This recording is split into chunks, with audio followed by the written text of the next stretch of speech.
Друзья, всем привет! Это Илья Варламов, и сегодня у нас будет довольно острая тема: 10 причин, почему я ненавижу Крым.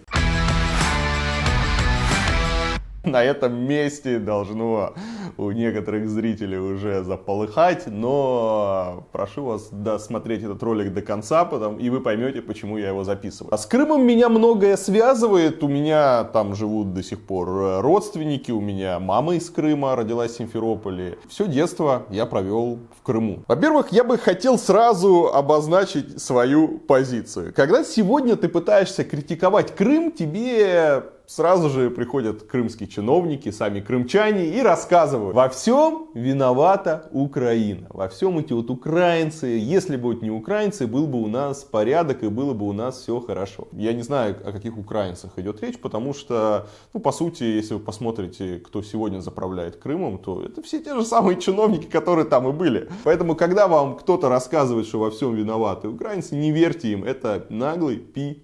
10 причин, почему я ненавижу Крым. Первое – это сервис. В Крыму нет сервиса. Я думаю, вы это знали, не сюрприз, но все-таки смутные сомнения терзают душу туриста, который рискнул провести свои честно выстраданные 2 недели отпуска в Крыму. Особенно удивлены будут жители крупных городов, которые вдруг решат поехать в Крым, потому что в Москве, в Питере, Казани или, например, даже в Новосибирске уже привыкли к тому, что какие-то есть элементарный сервис, он есть. Там официант будет учтив, опрятен, что в отеле вас встретят, улыбнутся, что вы клиент, и клиент всегда прав. Забудьте все, что вы думаете о том, каким должен быть сервис, потому что в Крыму вам вполне могут принести какую-нибудь холодную, невкусную еду, а когда вы начнете высказывать претензии, попросите ее поменять, на вас посмотрят как на какого-то охреневшего, зажравшегося мажора, который к ним приехал. Вас могут не встретить в отеле, не помочь вам с сумками в дорогом, хорошем отеле, в котором вы платите 10 тысяч рублей в сутки. Вам не будут улыбаться, официанты будут делать вид, что они какие-то вам одолжения такое делают. Так вот приперся ты, ладно, так и быть, мы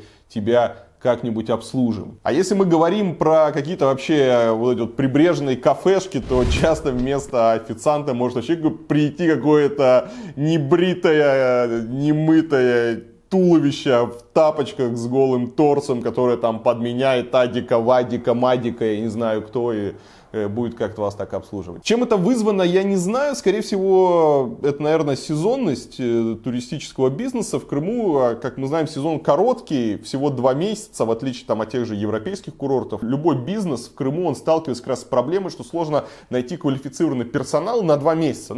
Где ты возьмешь хороших официантов на 2 месяца, где ты возьмешь в отель. То есть тебе нужно либо нанимать их на постоянку, учить, дрючить, тогда тебе придется им платить непонятно откуда деньги зимой в межсезонье, потому что иначе люди разбегутся, либо ты набираешь, как часто делают, каких-то студентов, приглашаешь на работу летом, а они относятся, знаете, быстренько сейчас какие-нибудь бабло срубить и разбежаться. В общем, с сервисом реально в Крыму проблема, и до сих пор нету понимания о том, как нужно обслуживать посетителей. Второй пункт — это полное отсутствие туристической инфраструктуры. В Крыму нет ничего, к чему вы привыкли на других курортах. Здесь не будет нормальных служб такси, не будет проката с адекватными ценами, нет нормального общественного транспорта, практически отсутствуют нормальные отели, повсюду царит какая-то анархия, бардак. Каждый пытается урвать кусок пожирнее в этот короткий сезон, везде какая-то кустарщина, причем на всех уровнях. Экскурсии вам проводят какие-то мутные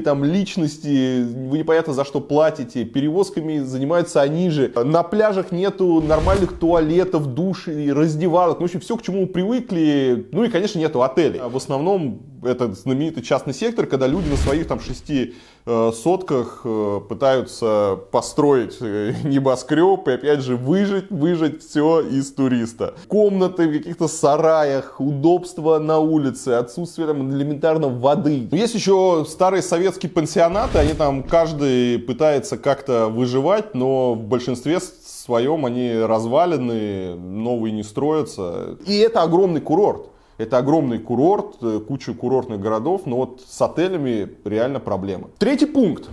Крымские пляжи. Самые красивые места в Крыму — это Южный берег. И это пляжи с галькой. Это не вина Крыма, не вина крымчан.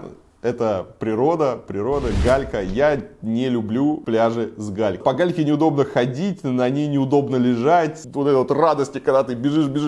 И тебе, чтобы в море окунуться, а тебе в ногу там что-то впивается. Кроме того, есть еще одна проблема. Гальку сложно чистить, потому что песчаный пляж убирают специальными машинами, они просеивают песок. А галечный пляж, по крайней мере в Крыму, его не убирают вообще или убирают вручную, но крайне редко. Если какой-нибудь мудак там положил под камешек окурок, то будьте уверены, этот окурок будет там годами лежать. Если кто-то там спрячет огрызочек, пластиковый стаканчик, это все так останется между камней. Отдельно нужно отметить, что в самом море очень много в Крыму строительного мусора, остатков всяких конструкций, вот эти бетонные куски, там старые волнорезы, покрышки, какая-то арматура, трубы. На многих пляжах это стало нормой, никого не смущает, когда там какой-то старый пирс, ржавые опоры, они отваливаются, просто валяются в море, и люди там купаются, плавают. И это, конечно, кошмар. Следующий пункт, давайте сразу. Вы спрашиваете, сколько это стоит? Стоит это дорого. Цены, ребята, цены это просто пи***.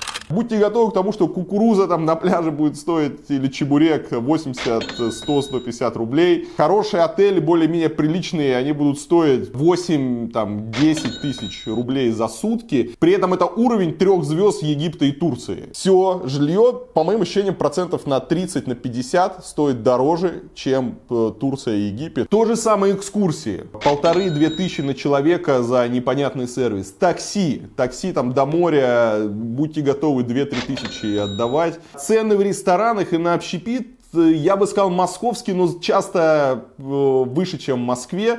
При этом, опять же, не самое вот обидное. Я понимаю, что хорошо, я готов заплатить за, пусть будут московские цены, но качество услуг гораздо ниже. Нет вот этого вот несоответствия качества и сколько за вас хотят денег, оно просто выбешивает. Законы капитализма, они почему-то на Крым не распространяются, и когда у таксиста или владельца ресторана нету клиентов, он вместо того, чтобы цены опускать и делать лучше качество, он наоборот их поднимает еще больше, оправдывает это тем, что ему надо семью кормить, мало туристов, и это обидно. Следующий пункт, все засрали. Курорты Крыма окончательно утонули вот этой плесени, самостроя, сараев, каких-то трущоб, вот этого частного сектора, ресторанов, кафе, аттракционов, каких-то горок. Все, что можно было застроить, застроили. Каждый свободный уголок, из которого можно было выжать лишний рубль, его, конечно, застроили, начали доить. И нету вот этого вот ощущения, когда ты идешь по курортному городку, где-нибудь, не знаю, там в Хорватии, в Черногории, в Греции, в Испании. У тебя есть какая-то архитектурная идентичность,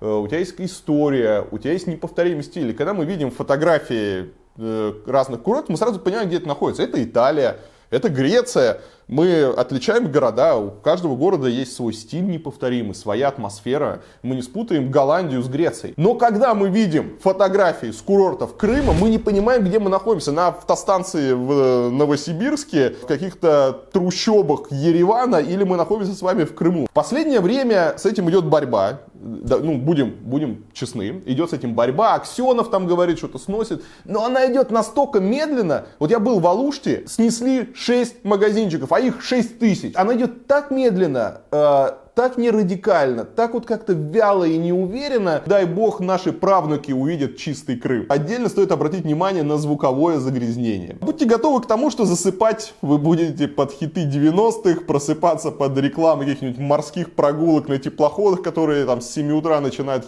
хи***ть. Очень вам повезет, если вы еще будете гулять под запись, потому что самая жесть начинается, это когда какие-нибудь третьесортные курортные певички начинают отрабатывать вот эту строчку «музыкальное сопровождение 30 рублей с человека», и это тогда просто полнейший ад. И здесь я хочу вспомнить Дубай, когда я вам показывал пляж Дубая, насколько круто они там работают с музыкой. Следующий пункт — ностальгия. Многие едут в Крым, чтобы вспомнить детство. Забудьте, не ищите ностальгии в Крыму. Ничего уже не осталось. И, как я сказал, я все детство, например, отдыхал в Коктебеле, и сейчас, Когда я приехал, я его вообще не узнал. Если бы не Карадак, главная вот эта вот визитная карточка Коктебеля, я бы не поверил, что это тот самый Коктебель, в котором я был. Потому что все снесли, все запустили, все развалили, все застроили. И вот это вот теплый ламповый Крым советских фильмов, его больше нет, поэтому не ищите. Следующий пункт — это логистика.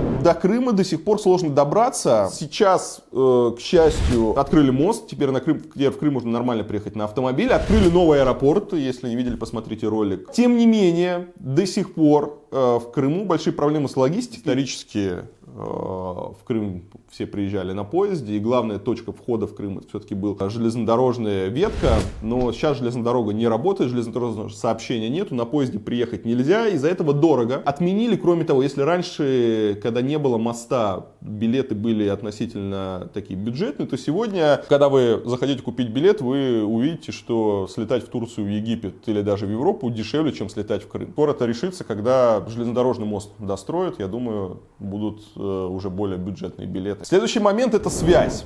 Как вы знаете, в Крыму, несмотря на то, что Россия считает, что Крым — это Россия, но не все с этим согласны. Мобильных операторов в Крыму нормально работает только дочка МТС, все остальные операторы работают. Например, Билайн работает в роуминге, и когда вы будете в Крыму, если у вас Билайн, вам придется платить, ну, как будто вы находитесь в Европе. Эта проблема, я думаю, она в ближайшее время не решится из-за того, что, ну, крупные операторы, они боятся санкций, они туда не придут. То же самое с банками, да, не ждите там отделений любимых банков по той же самой причине. Из-за этого плохая связь, редко где есть LTE, редко где есть хорошая связь, и из-за отсутствия нормальной конкуренции среди мобильных операторов очень медленно все развивается. Следующий момент — это санкции. Конечно, санкции могут вас веселить, все мы помним смеющихся искандеров на футболках, но на Крым санкции оказывают все-таки крайне негативное влияние. Ни одна нормальная компания в Крыму не работает. И это значит, что в Крыму на сегодняшний момент нет и не будет ни одного сетевого отеля нормального международного.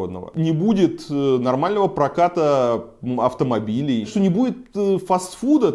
Тот же самый Макдональдс закрылся, и теперь нет Макдональдса. Международные компании, они задавали определенную планку. То есть ты не мог продавать чебурек из собачатины за 100 рублей, когда рядом продается у тебя гамбургер за 50. В отсутствии конкуренции мы понимаем, что все начинают охуевать, делать неадекватные цены, плохой сервис. И для Крыма это большая проблема. Следующий момент, такой интимный, это туалеты. В Крыму есть две особенности. С одной стороны, в Крым едут отдыхать самые бедные и непритязательные слои населения. Такой обычный рабочий люд из регионов, кому дают путевки. Вторая особенность, которая сталкивается с первой особенностью, это то, что на крымских пляжах практически отсутствуют бесплатные туалеты. Вообще с туалетами в Крыму очень плохо. В среднем туалет сейчас стоит там 15-20 рублей. Казалось бы, цена небольшая, но когда вот эта вот первая особенность накладывается на вторую, мы видим то, что большинство отдыхающих, они начинают гадить где угодно, но не в туалете.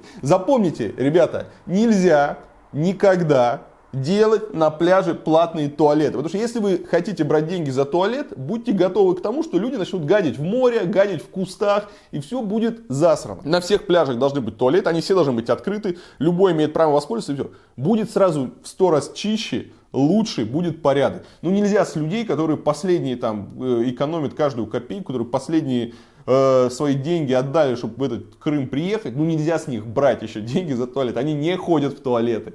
Так не работает. Вот за это я не люблю Крым. Не согласны, спорьте в комментариях. Вообще, были ли вы в Крыму, планируете ли туда поехать? Пишите в комментах, как вам Крым, за что вы его любите, за что не любите. Подписывайтесь на канал, не забывайте включать уведомления, нажимайте на колокольчик. И, конечно, без ваших лайков никуда. Никуда без ваших лайков. Всем пока!